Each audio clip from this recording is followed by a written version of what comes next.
On April 15, 2024, we will mark 1 year since the onset of conflict in Sudan. The fighting has displaced more than 8.5 million people. 18 million children, women, and men in Sudan face acute food insecurity, with the UN warning that the country is on the brink of famine. Humanitarian organizations estimate that without a significant influx of aid, 220,000 children could die from malnutrition in the coming months.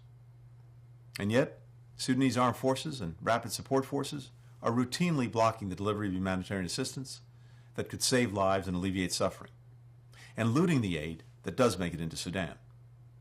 And both the SAF and RSF have carried out war crimes, including rapes, torture, extrajudicial killings, and other human rights abuses, deepening the suffering of Sudanese families, driving more people from their homes.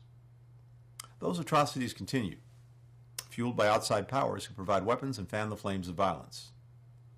Today, I want to speak directly to the Sudanese people about what the United States is doing to help alleviate the suffering of civilians, to end the war, to put the future of Sudan back into the hands of its citizens.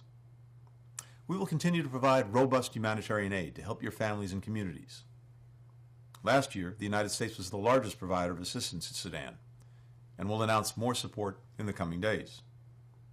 With the UN emergency appeal for Sudan only 5% funded, we know America can't do it alone. So, we're pressing on other donor countries to do much more. We'll coordinate greater international pressure on the warring parties to grant unobstructed humanitarian access to you and people across Sudan, as the UN Security Council has demanded.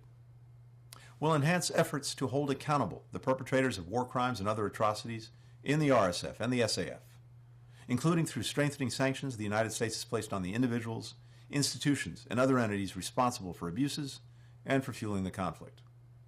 Finally, we'll keep working with key partners, particularly Africans and regional countries, to press the warring parties to lay down their arms and resume peace talks, because more fighting cannot and will not end this conflict.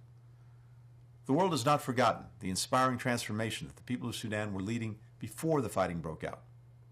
A transition to peace, to democracy, to justice. We know that the overwhelming majority of you want to return to that transition and complete it, as is your right. We'll work tirelessly, with you, with all our partners, until Sudan is finally led by and accountable to the civilians of your great nation.